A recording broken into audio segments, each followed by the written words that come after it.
این چیزی که میگم قلقه، میگم هنره، مثل نقاشی.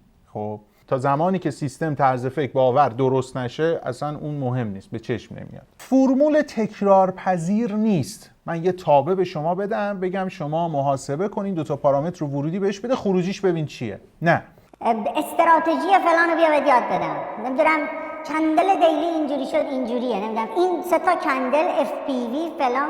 بابا ولمون کنید دیگه. در دنیا کار انسان دوستانه ای وجود نداره. خب سلام مجدد خدمت همگی. بریم سراغ موضوع امروز.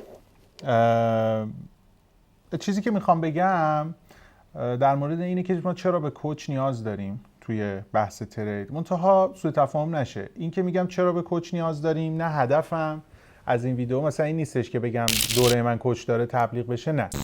این که ما متوجه بشیم چرا آموزش این کار بدون اصطلاح کوچ نمیشه، کمک میکنه که تفکر درستی، طرز فکر درستی نسبت به کار داشته باشیم، بفهمیم این کار چه شکلیه. یعنی میخوام اینو بازش بکنم. بحثم خود بحث دوره و اینا نیستش. کلمه کوچ رو حالا من بهش کاری ندارم. کوچ، منتورینگ، حل تمرینه، نمیدونم. خب زیاد درگیر اون تعریف کلمه کوچ یا منتور و اینا نمیخوام بشم. شاید خب تخصص بعضی از دوستان هست میان میگن آقا اینی که تو میگی یا مثلا این چیزی که هست کوچ نیست، منتورینگ، حل تمرین فلانه، نمیدونم. چیزی که میخوام در موردش صحبت بکنم خود مفهومشه. ببینید داستان سر چیه؟ این کمک میکنه ما درک بکنیم که این کار چه شکلیه، ما قراره چی کار بکنیم، سیستم چه شکلیه، یک سیستم درست. ببینید چیزی رو ما قراره اینجا یاد بگیریم که یک هنره، یک قلقه. خب فرمول تکرار پذیر نیست. من یه تابع به شما بدم بگم شما محاسبه کنین، 2 تا پارامتر رو ورودی بهش بده، خروجیش ببین چیه. نه، یه هنره، یه قلقه. تریک هم نیست، یعنی ترفند نمیشه بهش گفت. یعنی چشم من باید بالغ بشه خب که یه سری چیزا رو بتونم آنالیز بکنم، درک بکنم، تو بازار ببینم. چون دقت بکنید بچه‌ها، مکانیکی نیست. حالا جلوتر در موردش صحبت میکنم.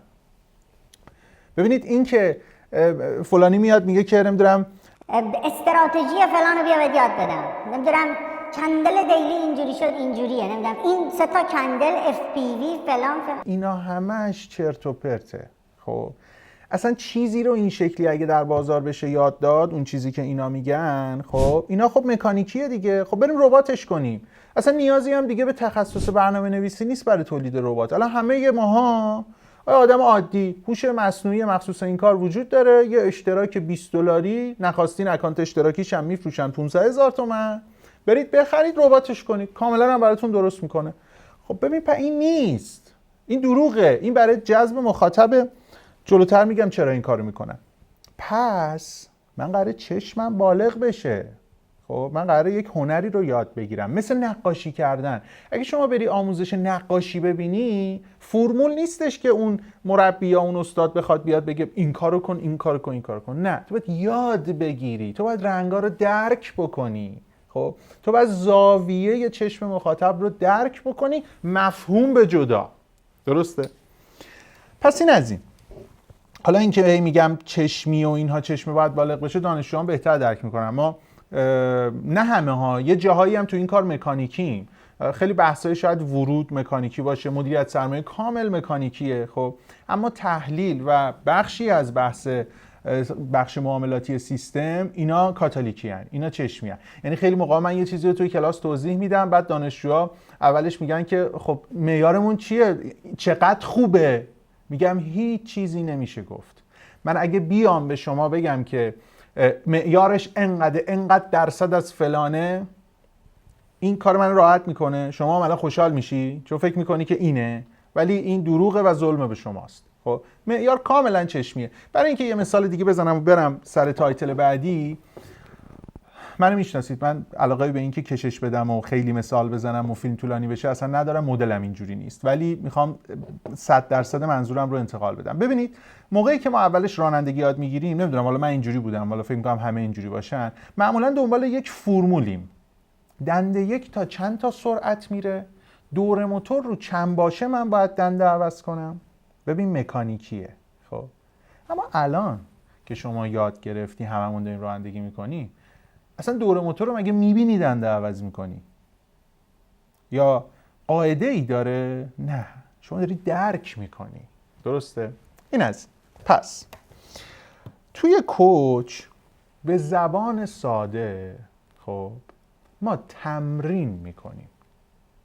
یعنی ما باید موقعیت رو ببینیم، ما باید تصویر ببینیم، شما باید انجام بدی، اون شخصی که داره این رو یاد میده باید چک بکنه تا شما هی چشمت بالغ بشه و به چشم مثلا من نزدیکتر بشه. درسته؟ پس منظور من از کلمه کوچ اینه. خب بعد یه سوء تفاهم دیگه ای برای افراد بعضی موقع ایجاد میشه در مفهوم کوچ. میگه من سیستممو دارم، کار میکنم، روانشناسیم خراب، منو کوچ کن. این غلط. با اینکه شاید مخاطبش زیاد باشه، حرف قشنگی باشه، خیلیاتون بخواید، من این کار نمیکنم. این کار غلطه. چون اولا شخص الزاما نمیدونه کجا مشکل داره. خیلی جا افراد فکر میکنن مشکلشون روانشناسیه. سیستم مشکل داره. در مورد تقدم اهمیت روانشناسی یا بحث فنی قبلا توضیح دادم، الان نمیخوام واردش بشم. و خیلی جا فکر میکنه مشکلش روانشناسیه، چون روانشناسی ما رو آخر کاره. تا زمانی که سیستم، طرز فکر، باور درست نشه اصلا اون مهم نیست، به چشم نمیاد. پس کوچی که من دارم میگم منظورم یک فرایندیه که در اون آموزش درست هم هست.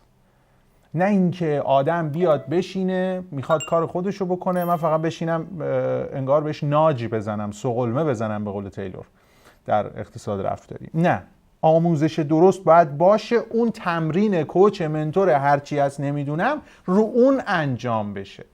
درسته؟ این از این. سوال پیش میاد. حالا من به جرئت میگم اولین کسی که اومد این بحث رو تو ایران گفت که آقا دوره کوچینگ و فلان من بودم. خب هست تو کانال، تاریخش هست، برید پیدا بکن. اون موقعی که من اونو گذاشتم خیلی اصلا وجود نداشتن اینایی که الان درس میدن.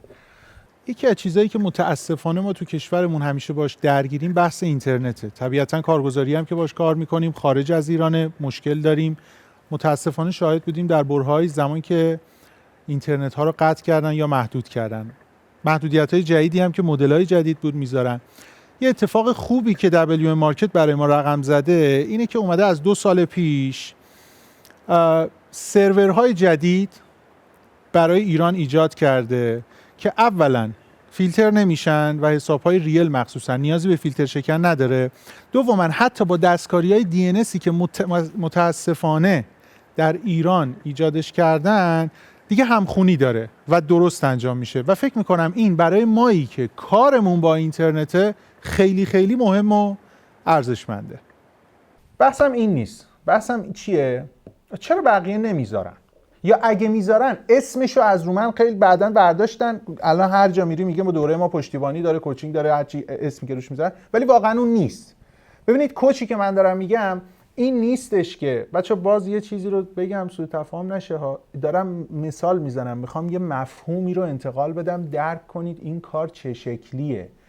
هی دارم میگم کوچی که من میگم یا اگه من گذاشتم یا مثال از دوره خودم میزنم، تبلیغ دوره خودم نیست. گوش بکنید یه دقیقه، گاردم نگیرید، اصلا نمیخوادم دوره من بیایید، میخوام درک کنید. ببینید کوچی که من دارم میگم خب این نیست من یه گروه تلگرامی بزنم دانشجوها بریزم اون تو، بعد بگم با هم صحبت کنید و اینم دانشجوی مثلا موفق منه، اینم تمرینای شما رو چک کنه نظر بده، منم بیام چک کنم. نه، این که بدتر گمراه کننده است، کار منو راحت میکنه، برای شما هم حس خوب داره، فکر میکنی متعلق به یه گروهی هستی، ولی بابا این که اصلا تفکر ویروسی توش انتقال داده میشه، بعد برای افراد گیج کننده میشه. خب نه، باید مستقیم و تک نفره باشه، تمرین بیاد روش صحبت بشه. هی اینا درست غلط چکشکاری میشه، ترین میشه، اون چشمه قلقش دستش میاد. درسته؟ خب سوال اینه حالا چرا بقیه نمیذارن؟ جدا از این که میگم اسمش رو یدک میکشن، اما آن کاری که در عمل انجام میشه با اون چیزی که من دارم میگم فرق داره. خب یا حتی طرف میاد میگه من 1 سال پشتیبانی دارم، بابا دروغه، ولمون کن. نه، ما 3 ماه میخوایم، اصلا 6 ماه هر چقدر این مدل مهمه، این لحظه‌ای بودن مهمه، نه اینکه 4 تا چیز بفرستی آخرش بیای چیز بکنی. نه. چرا بقیه نمیذارن؟ اول از همه نمیتونن. کوچ گذاشتن از نظر بیزینسی اصلا به صرفه نیست. یعنی وقتی که میگیره از آدم اصلا به صرفه نیست. یه بحث. خب یه بحث دیگه نمیتونن بذارن، چون وقتی چیزی که دارن میگن چرت و پرت و مکانیکی، کوچ دیگه کجاشه؟ ببین من الان به شما بیام یه مدل کندل یاد بدم، خب این مکانیکیه دیگه، این از کوچ نمیخواد که. خب اندیکاتور یاد بدم، الگو یاد بدم، اسمارت مانی و این چرت و پرتایی که وجود داره، خب اینا همه مکانیکیه. این کوچ برای چیش میخواد؟ خب یه روز نهایتاً یه 2 تا جا میفرستی دستت میاد دیگه. خب پس یه بحثم این، اصلا چیزی نمیشه توش ارائه بدن. اما در نهایت ببینید یه بازار سیاهی وجود داره. الان به غیر از وینزور کارگزاری درستابی با ایران کار نمیکنه. باز تا چند سال پیش میکردن، به خاطر تحریم کار نکردن. اینم که مجبور شده به خاطر تحریم حالا برندش رو، ظاهرش رو عوض بکنه. الان این کارگزاری‌های ایرانی که همه وایت لیبلن، دلیل داره چراها. اینو کسی داره میگه که خودش دنبال این بود کارگزاری بزنه. یعنی من دقیق میدونم یه کارگزاری چه شکلی کار میکنه. موضوع این فیلممون نیست. دوست داشتین بگین بعداً براتون یه فیلم درست میکنم. اصلا در مورد اینکه کارگزاری‌ها چه جوری کار میکنن. خب همه چیش هم میگم. ببینید اینا وایت لیبلن. خب این پوینت مهمه ها. کارگزاری وایت لیبل، حالا بعداً اگه خواستید تو اون فیلم توضیح بدم، اصلا براش به صرفه نیست که از شما کمیسیون بگیره، به دلایلی. خب نمیتونه، بیزینس پلنش این شکلی در نمیاد. اینا فقط بت میکنن روی اینکه همه میان آماتور باشن و پول رو بسوزونن. خب پراپ ها هم همینطور. پس ببینید با این هدف الان چی مده میگردی تو چه اینستا چه یوتیوب، همه دارن میگن بیا اینو بهت یاد بدم، بیا اونو بهت یاد بدم، از اون گنده گنده هاش تا کوچولوهاش، رایگان و انسان دوستانه و اینا. بابا ولمون کنید دیگه. در دنیا کار انسان دوستانه ای وجود نداره. در دنیا بچه‌ها حتی ثروتمندای دنیا اگه میبینید خیریه میزند یا کار فلان میکنه، برای دور زدن مالیاته، نه اینکه جورج سوروس دلش به بقیه بسوزه یا بیل گیتس و امثالهم. خب دیگه اینا و علی سعدی که عددی نیستن در برابر اونا. حالا ببینید این هدف اینه که شما رو جذب بکنه و بفرسته اونور. شاید خودتونم متوجهش نشید. خب پس حتی اینا بلد نیستن، ولی حتی اگرم بلد باشن با این هدف نمیان این کار رو به شما بکنن. هدف واقعی درست یاد گرفتن 2 نفر نیست. بعد ضمن اینکه اونا پلنای بیزینسی دارن، اگرم دوره پولی میذارن، چون تعداد زیاده نمیشه کوچ کرد که. خب من الان دوره خودم میذارم 4 نفر 5 نفر، حالا بسته به تعدادی که داریم این حدوده. خب بیشتر بشن چجوری میخوام تو وبینار یا تو تلگرام هر روز من پیام میدم من کوچش بکنم. حالا پس ببینید یه بازار سیاهی وجود داره که اصلا دنبال این نیست که این طرز فکر درست انتقال پیدا بکنه و حتی براش ضرر داره اگه این اتفاق بیفته. و بحث این که چرا کوچ نمیذارن هم به این برمیگرده، مضاف بر این که گفتم بلد نیستن، نمیدونن اصلا سیستمه، یه چیز سیستم نیست، مکانیکی کوچ توش معنی پیدا نمیکنه. این از این. پس همه این ویدئو هدفش این بود که یه لحظه به حرف من فکر کنید که چی دارم میگم. این حل تمرینی که میگم نیاز چشمه بالغ بشه، این چیزی که میگم قلقه، میگم هنره، مثل نقاشی، خب مثل خیلی چیزهایی، هر هنری دیگه، هر هنر، همه هنرها. خب این نشون میده که منظور من از کاتالیکی چیه، منظور من از سیستم درست چیه. خب مدل کار رو دارم میگم، مدل اینکه همیشه تو تمام محتوای من دقت کنید میگم انسانه کجاست تو این کار، من علی سعدی کجام تو این کار. چون اگه این نباشه که ربات میشه دیگه. خب چرا من در محتوایی که در مورد ربات صحبت کردم میگم آقا تا 50 سال دیگه هم بخواد تکنولوژی پیشرفت بکنم، باز شما این کار رو نمیتونی بدی به ربات، سر اینه. خب اینو درک بکنید، بهش فکر بکنید. حالا من نمیتونم خیلی فیلم ها رو طولانی بکنم یا خیلی تخصصیش بکنم چون متاسفانه دیده نمیشه. خب برای همین بعضیتون میگین چرا بعضی جا کلی صحبت میکنی، چرا مثال بیشتر. اینها یه داستان این شکلی، بدبختی این شکلی داریم دیگه، بالاخره هممون مجبوریم تو این فضای مجازی مسخره مریض کثیف دروغ عذرخواهی میکنم شروور محتوا تولید کنیم. برای همین نهایتا یه سری چیزا به ما تحمیل میشه. این از این. با این جمله ویدیو رو تموم بکنم. یه بار یه جای دیگه هم گفته بودم، یه بار یه دانشجویی داشتم هنرمند بود، اگه اشتباه نکنم مثلا نقاش بود و این خودش فکر میکرد کار ما چون ظاهر دو تا چهار تایی داره، میگفت مثلا من رشتم هیچ وقت مثلا نه ریاضی بوده نه حسابداری بوده، اصلا آشنا نیستم اینا. من اتفاقا بهش گفتم من به تو بیشتر امیدوارم، چون تو اون دید هنری رو داری، دیدگاه مکانیکی رو نداری، میخوای اینو ببینی، میخوای درکش کنی. و همینم شد، با اینکه از صفر شروع کرده بود بقیه جلوتر بود به نظر من. همین طولانیش نکنم. امیدوارم منظورم رسونده باشم. تو کامنت بهم بگید، حالا هم در مورد کارگزاریه اگه براتون جذابه یه بار من ویدیو درست بکنم واقعی که کارگزاری چه جوریه، چه شکلی کار میکنه، بیزینس پلناشون به چه شکله، متا تریدر هزینه‌اش چقدره، ال پی چه جوری کار میکنه، فلان و فلان و فلان و فلان اینا. هم کارهایی که به قول معروف کثافتکاریایی که انجام میشه تو کارگزاری‌های لو لول، هم کارهای درستشون و سیستم کلی. اینا رو بگم.